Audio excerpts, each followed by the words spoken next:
මේ සැරේ අලුත් අවුරුද්දට පැණිවලුලේ සියෙන්ම හදාගන්න විදිය තමයි අද මම ඔයාලට අරගෙන ආවේ. අපි බලමු කොහොමද මේක හදාගන්නේ කියලා. දැන් මම බෝල් දෙකකට හාල් පිටි ග්‍රෑම් 150ක් දාගන්නවා. පාන් පිටි ග්‍රෑම් 100ක් දාගන්න ඕන එකටම. දැන් ලුණු තේ හැඳි භාගෙකුත් දාගන්න. බේකින් සෝඩා තේ හැඳකුත් දාගන්න. දැන් මේ ටික හොඳින් කලවම් කරගන්න ඕන. ඊළඟට වතුර ටික ටික දාලා මම මේ පෙන්නන පදමට හදාගන්න. ඉතින් යාළුවනේ මගේ channel එක follow කරලා මාත් එක්ක එකතු වෙලා ඉන්න හැමෝටම ගොඩාක් ස්තුතියි. මෙතනදී වතුර ප්‍රමාණයක් ගැන කියන්න බෑ. ඒ නිසා මම මේ පෙන්නන පදමට වතුර දාලා ගන්න ඕන.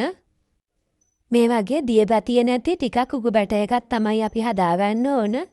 දැන් පිටි මිශ්‍රණය ටිකක් වහලා අපි පැත්තකින් තියාගෙන පැණි මිශ්‍රණය හදාගමු. මෙතනදී මම සීනි ග්‍රෑම් 150ක් අරගත්තා.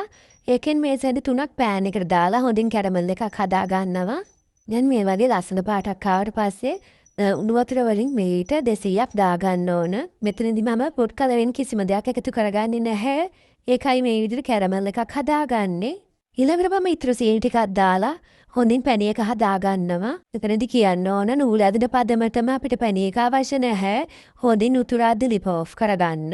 දැන් පැණි එක ලිපෙන් අරගත්තට පස්සේ මම මේකට දෙහිච ටිකක් එකතු කරගන්නවා. ඊළඟට මම මේ වගේ කප් එකක් අරගෙන ඒකට පයිපින් බෑග් එකක් දාගන්නවා. දැන් මම හදාගත්ත පිටි මිශ්‍රණය මේකට දාගන්නවා.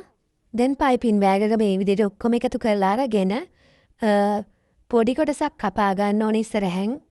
ගොඩාක් මහතර කපන්න යන්න එපා. මෙන්න මේ තරමට කපා ගන්න. දැන් රත් වෙච්ච තෙලට මේ විදිහට රවුම් හැරයට දාලා පැණි වලල්ල ලස්සනට හදා ගන්න. දැන් මම මේ විදිහට තව පැණි වලල්ලක් දාගන්නවා.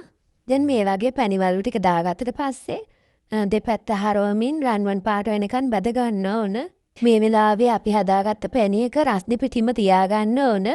දැන් බැදගත්ත පැණි වලල්ල මම අරගෙන පැණි එකටම දාගන්නවා. ඊළඟට මේ විදිහට ඔක්කොම ටික දාගෙන හොඳින් පැණි ටික උරා ගන්නකම් අපි මේක පැණි එකේ තියාගෙන ඉන්න ඕන.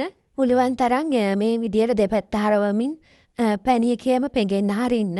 ඉතින් මම අඩුම වියදමින් මේ විදිහට තමයි පැණි වලු ටික හදාගත්තේ යාළුවනේ. කිසිම ෆුඩ් කලරින් එකක් භාවිතා කරන්නේ නැතිව කැරමල් එකෙන් තමයි අපි මේ විදිහට ලස්සන පාට අරගත්තේ.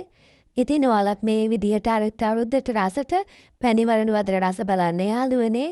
ඉතින් ගිහිල්ලා එන්නම්. තවත් රෙසිපියක් අරන් එන්නම් යාළුවනේ. සුබ දවසක් ඔයාලට.